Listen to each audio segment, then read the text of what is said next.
Testing, 1, 2, 3, testing. All right. Chris Courtney here, new Pragmatic. Just getting the live stream up and running. It's that time. We've officially crossed the threshold. It's final month of the year, ladies and gentlemen. Regardless of where you're at on the planet, it's officially December, which means we are turning our attention on closing out a decade. A decade's closing. And I don't know where you were in 2009. I was in a much different place. I was learning digital design for the first time, really. I was actually like a year into it. I was just getting my feet wet as a mobile app designer, coming from a decade of print design. And there's something transformative about like the end of a year, the end of a decade. This is like a really, how many ends of decades will you see? 5, 6, 9 if you're really lucky. Most of us will get a shot at a few of these, and I encourage you to make the most of yours, because they don't come around all that often. So from now to the 21st, we're going to be pushing hard here, New Pragmatic, and I hope that all of you will be taking full advantage of the next 19 days. It's going to go fast. And speaking of fast, let's jump right into it. I'm going to go ahead and share my screen. I've got a few things here. I'm going to start with Kara. Kara hit me up this morning and said, hey, you forgot to give me feedback on this. And damn it, she's right. So Kara and I have been going back and forth on her story mapping project, and just watching for CouchBot and hoping that it fires like any second now. CouchBot over in the Discord channel, in case you're watching this and wondering what the hell's a CouchBot. We have a Discord channel where generally the new Pragmatic community sees that we're live, and they chime in and they bring questions and whatnot. Just trying to make sure CouchBot is awake. Trying to make sure CouchBot is awake. But that said, I'm sure CouchBot will be firing away here in a second. So Kara went through and began updating her story map. And essentially, for those of you that haven't seen a story map, this is really intended to allow us to see all the parts that go into building out a particular concept, a particular portion of the design. And there goes CouchBot. Thank you. When we look at Kara's story map, I can see that there's a few epics here that are, and the epics are denoted here in the blue. So there's browse, order, account, landing page, upcoming orders, and that's about it. And this all maps to things that she's hoping to test in a prototype. And previously, she had a lot for the browse and order and everything, but she didn't have anything for the landing page. So I'm really focusing my attention here on the landing page. It says create hero unit to resonate with target users, including CTA. Create pathway to view subscription options. Ability to log into the account. So like I'm thinking about some sort of nav bar. Sign up. Ability to enter email address. Collect a password. Yeah. This is something you will need. I don't necessarily know if you'll need it on the landing page. Maybe it's just a link. And I'm wanting to, you've got that. So sign up. So you've got an account page. And it looks like you're thinking maybe you'll put it out there on the front, which is fine. Navigation, how it works. Pricing plans, menu, footer. Yeah, everybody needs a footer. And these are the things that, like, so often we forget to denote that these things take time. Like setting up social media accounts, having the ability, offering gift cards, testimonials and accolades. I do think that, it's hard to have testimonials when a product's just launching. It's just hard. So I wouldn't necessarily, she's right to push that down. But overall, previously, Kara didn't have anything here, and my main goal with getting something onto the story map was that we were accounting for this, because this takes time, and if you don't account for it, it's like it's one of these magic gremlins that gets left to the back burner. You're going to have to build it. Like, you're going to have to create this thing. But if you haven't allocated time, then it becomes this rushed job that somebody's got to tackle at the 11th hour. And a landing page shouldn't be a rush job. I mean, that's kind of like obvious. And that's why so often we forget to do it. It's because, oh, well, that's so obvious. And then we forget to put it on here. So I think you've done a good job, Kara. When I look at this, I do think about it says subscription options. You got how it works, menu. So this feels like it's linking to another page, and I'm wondering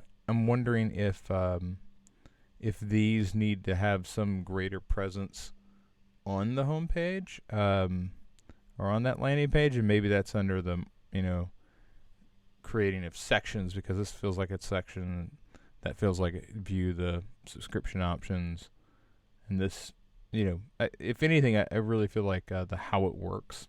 Anytime you're starting a new product or a new project that people are unfamiliar with, you need to kind of explain, hey, 1, 2, 3, how does this work? And then customer support. These things make sense to me. And so upcoming orders, that's pretty much your functionality you had from before. Account, definitely need all of that. Order. And these things are really necessary from a testing the product perspective. So I think you're right there. What I do think you'll find, and this is really important as you move into when you begin wireframing and when you begin building your prototype, is you're gonna find things that are gonna fill up this sprint too. It's like, oh, I forgot about that. For instance, when you order, there's going to be a state before anything is ordered where everything's empty. But you, so like if you clicked on the cart, what does the cart look like when nothing's in it? Like, what language is there? It wouldn't just be a blank page. It would have something.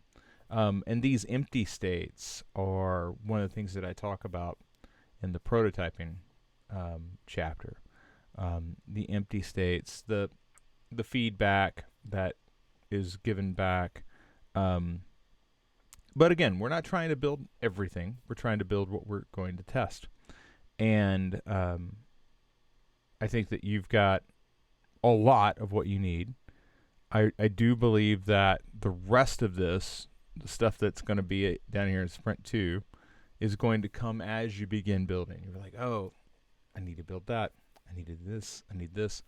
And again, as a first product, I think that's where you learn a lot about how these things come together. I'm gonna check over here in the daily stand-up. Oh, James. No internet for 3 glorious days. Well, oh, and my goodness, please do not have a flood coma. He said he had a food coma. All right. Well, put the fixins in the fridge and let's get plugged back in. Good to see you checking in there, James. Let's go ahead and hop over into Shane's program journal. And Shane, we're going to take a peek at your Figma file because I think I've already got it open over here. Yes, Shane Williams. And it looks like Shane is Shane's officially building out the lower areas of his homepage. And I'm gonna just hide the grid for a second. Shane, so if you turn this back on and you're like, what happened to it? I'm just hiding it. All right, so Shane's going with the it's like a little Tar Heel blue, a little baby blue up there. Anyway, I am Shane Williams. I'm a designer. I'm in Durham, North Carolina. I'm passionate about creating accessible solutions to complex problems through inclusive design. The real question here that Shane had was related to the display of the projects below, and Shane's got a few. He's got a Hello Neighbor redesign project that he's creating a case study for right over here. So that one we're aware of, and I know that Shane's knee deep in the code. I am looking for the code updates, so ping me when you have that, something for me to look at there, Shane. But this morning, Shane is specifically looking at his homepage, and really, Shane, if I'm being completely honest with you, these are kind of adjustments on the same theme. You have the baby blue background. You have the totally basically white background, the dark blue, and then the dark blue and the button in the blue. And let's first start off by focusing on the obvious, and that is, I like the fact that you're just getting right to the work. And anybody who might be coming in after this and saying, Chris, how should I set up a homepage? Pretty much like this is fine. Just this, if you want to have a little intro, that's fine. You don't have to have any fancy illustration or big image of yourself or anything like that. But it's tell people what it is they're looking at. You're looking at Shane Williams' homepage, and then get them right to the work, because that's what they're there to see anyway.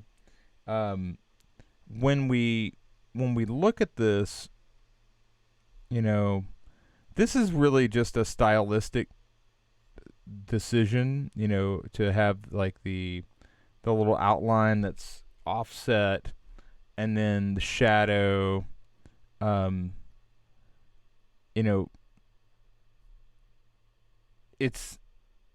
these are all virtually the same for me. I personally, I look at this and I begin mapping to what's going on over here. And I will say that the dark blues come in as an element, but you're not using, you're using links here down below, which I think is fine. What I would say is, like, when you get down to the area where you're pushing people to the prototype, view interactive prototype, view all project assets, I wonder if you pull back this button style, because you're leaping them out to something else. Here you're leaping them to another page. So there's something about that I like. If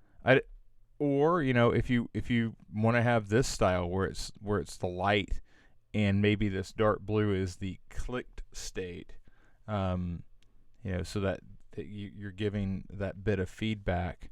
I could see that as well. The big thing I'm looking for, Shane, is I'm looking for consistency between them. And like if you had like this dark blue here, I would want it there as well. Right now you've got it like in the nav. So my question is, well, would you come back and have this light blue over here there? It's kind of the same idea. I don't think you would, because I know that you are concerned with accessibility, as most people should be. And you want this to make sure that this is reversed out, and it's at a high enough contrast. I know for certain that if you, let's go ahead and pull the tools back up. I know for certain that if you pull that up and you come through instead of medium blue, let's go with the dark blue. Obviously that works. Instead of the dark blue, let's go with the light. I think that's the, yeah, that's basically the color. That's less good. But if you came back and instead of white, you went with the dark, and maybe that's working. It's not as high contrast as I think that we typically like, but it's definitely better than white on the lighter blue, like we're seeing there. Like that, I don't think works as well from an accessibility perspective. That works really well, and I think that, you know, really it's all about getting these things in alignment with one another. Shane, somebody's popped into the feedback loop. Fonzo's dropped in a little bit on YUX. We'll take a look at that in a bit, Fonzo.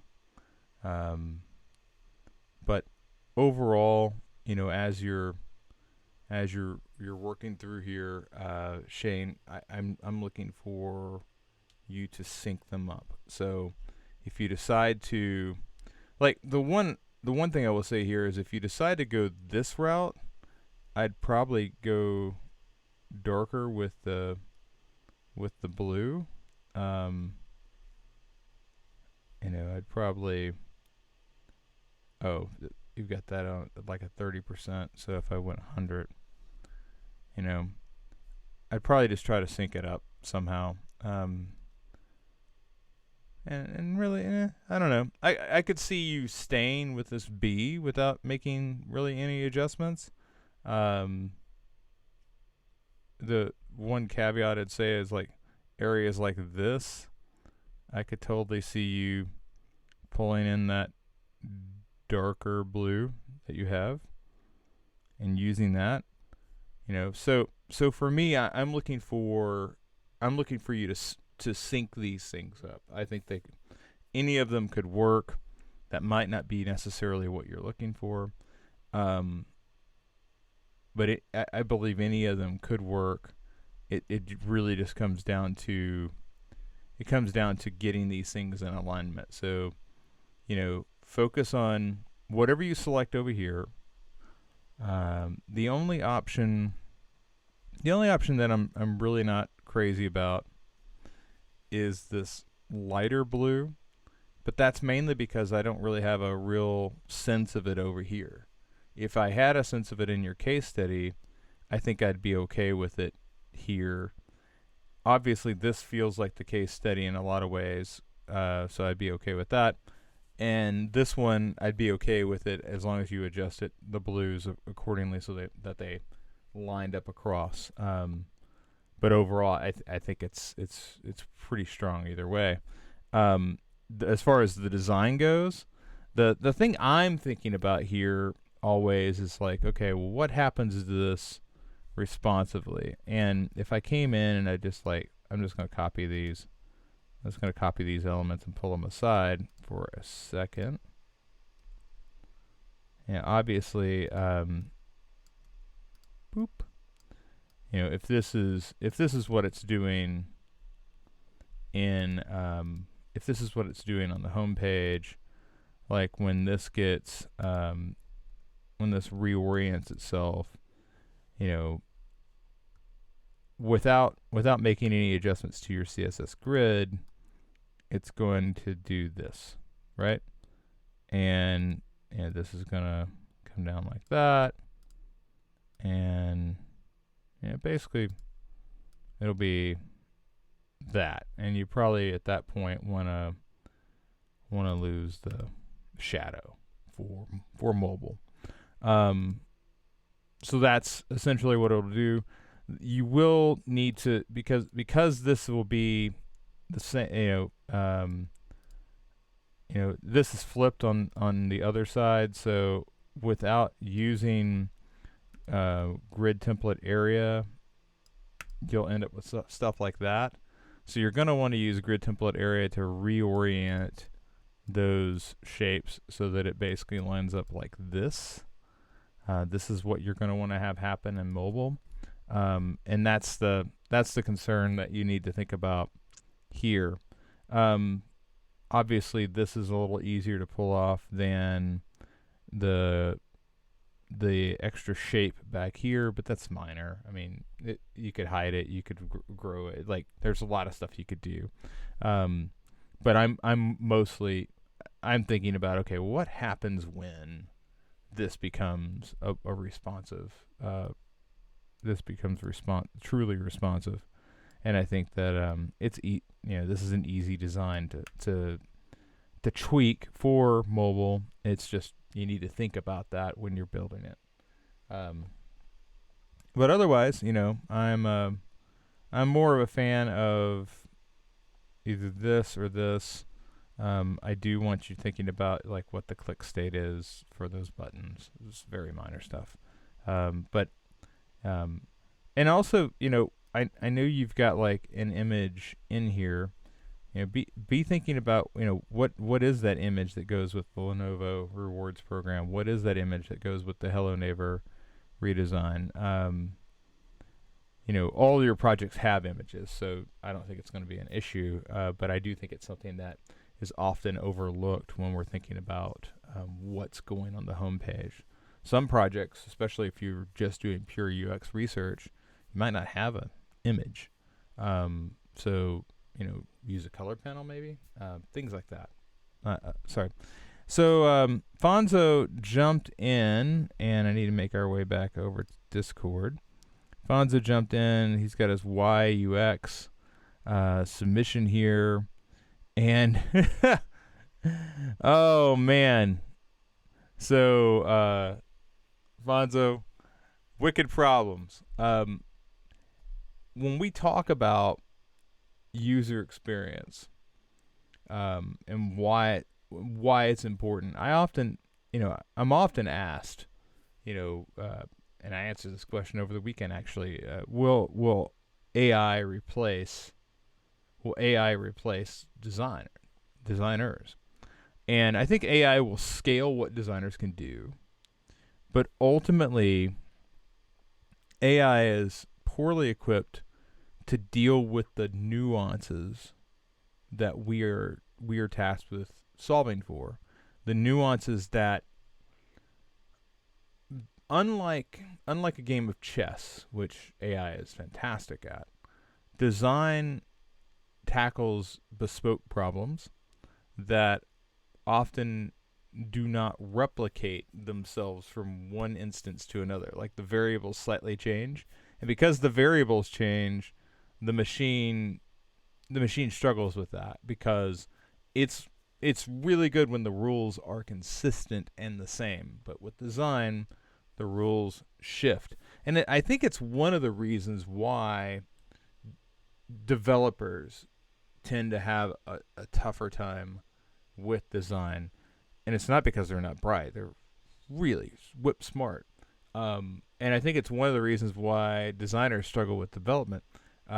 Designers are used to the lines shifting, and the lines typically don't shift in development.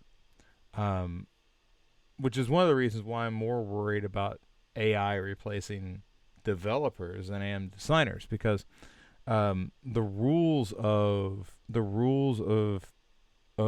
programming, once written, they pretty much are there. The rules of design constantly evolving and shifting, and because of that, it's hard to really write AI to deal with that. So the wicked problem number one AI has here is America, and this is the classic problem of barnacles on the sailboat. As you know, when you put a new boat in the water, it's got a clean body to it. It can glide right on through, but over time things build up on it, and it slows down. It makes it less efficient, and ultimately it becomes very hard to make it go forward because of all these weird little things on the hull of the boat. Um, as he so adequately points out, um, the America has this historical issue, lots of historical issues, not just one, lots, um, that it's never really dealt with. Um, and I'll point to my trip last year to Berlin. Um, Obviously, we all know about World War II and the atrocities that happened in Germany. Um, but there is an entire section in the West Germany side of the Brandenburg Gate, dedicated to the, and actually it might not be the West Germany side. It might actually be in the kill zone, which the kill zone was the space in the Berlin Wall that separated East and West Germany. But there is a park dedicated to the Jews that were persecuted and murdered in the Holocaust. And everywhere you go in Berlin is some sort of reminder about what happens when atrocities are allowed to occur. There's crosses all over the city of Berlin, each one dedicated to somebody who was shot trying to get across the Berlin Wall, get across that kill zone. There is an old church that was bombed, that's still standing. They didn't restore the church; they left it bombed in the middle of the city to remind everybody what occurs when you let these atrocities go unchecked. And this is a wicked problem. It's something, yes. Oddly enough, I have a copy of the People's History of the United States on my nightstand. It is a thick book. I don't know if I will ever finish it, but I do enjoy reading it in kind of a non-linear fashion. But I will dive more into this. But America is in fact a wicked problem. I am looking to get a little smaller. I'm not trying to solve America here.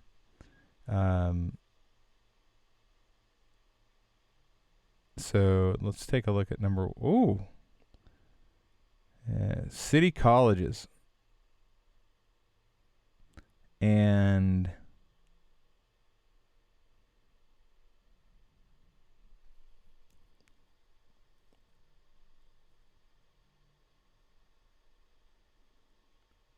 I'm interested in digging into that one, Alfonso.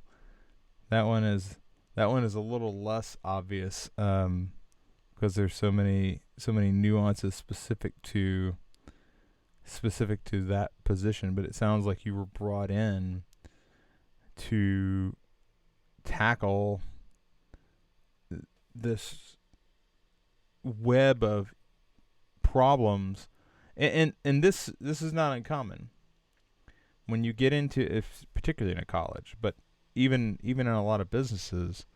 Every department has their own needs. They have their own desires, and they're going to. Very few people are concerned with the needs of the person or the group over there. That's a common thing you will find as you get into the business world. Most people are out after looking after themselves or their fiefdom, often trying to protect their fiefdom. And what's great and what we're always striving for is finding a way to bring compromise and cohesion to the group, allowing everybody to get a little bit of what they want. We'd love to give everybody everything of what they want, but oftentimes we don't have the resources or the time to do that. But it sounds like basically what I'm seeing here with Alfonso is the way he tackled it was through brute force. and the brute force here was Alfonso's time. And that sometimes is what you have to do to solve a wicked problem. The YUX checkpoint chapter was set up specifically to set the tone for UX. If you're going through the UX program, UX is messy, and there's a lot of designers. There's a lot of people that come through and they think about design. And I'm gonna come back over here because I think we're done with that one for right now. There's a lot of people that think about design, and they think about it in terms of font and space and grids, and I love all that stuff. I do. I'm like huge fan. My entire week this week is in typography and grids and spacing and gestalt and color. But just because that's part of design doesn't mean that we get there right away. There's so much about design that is messy. Just determining whether to go right or left sometimes is a struggle in design. And that's why research comes in. That's why experience plays a role. One of the things that I learned just from doing print design was that your gut will only get you so far, but your gut is necessary. Your gut is necessary, but it will only get you so far. And confidence is really what you require to move forward. Yeah, one political, one not. I saw that, Vonzo. The political one is the one we all know. The not one is the one that's important. And the not one is because it's common. It's everywhere. It's the thing nobody wants to spend enough time solving because we want a quick solution. We want a magic ointment to rub on it. And there is no magic ointment in design. There is research and compromise and discussion and design. And what I'm seeing from Vonzo is he did the lifting necessary. He did the messy work. He did the research. Research could be meetings where you're going to meet. There's no difference between a meeting and an interview, provided that you carry yourself in a quasi-scientific manner. I'm going to find, I have a goal for this meeting. What is the goal for this meeting? I need to find out X, Y, and Z. And I need to find out X, Y, and Z from every person that I'm meeting with so that I can compare apples to apples. It's not enough to just have meetings and just talk to people. You have to go in with a goal. You have to go in with a purpose. You have to know what that purpose is as you are going in. And then you have a chance. You have a chance to create something that solves a problem. So, that is UX design. UX design is discussions and study with a purpose, with a goal at the other side of it. Sometimes you don't necessarily. Yeah, absolutely. One part data, one part managing personalities in the room. Absolutely. And not just personalities, expectations. Expectations are critical. A lot of times you will have people try to pressure you into giving you can I get a definitive answer on this? And the answer is no. You have to be willing to say no. And that's very difficult for people to do. So with that is the feedback loop for Monday. I think it's the second of December. We're going to be back in here tomorrow. I hope to see all of you here again. Wednesday, just a reminder, Wednesday workshop is back. we're going to be breaking down the pairing of typography.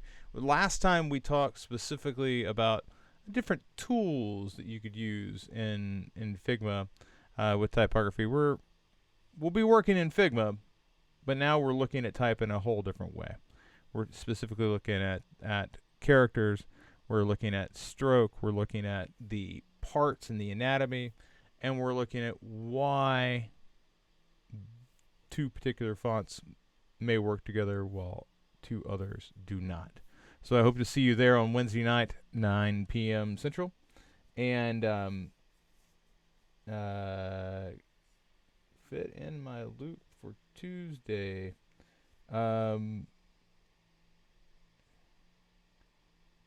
Yeah, I just got something from Rebecca. I will circle back with you on that, Rebecca. I need to dig in a little bit more on that question. All right, ladies and gentlemen, that's it for today's session. If you have questions, feel free to hit me up in the Discord New Pragmatic community, and I will chat with all of you later. See ya.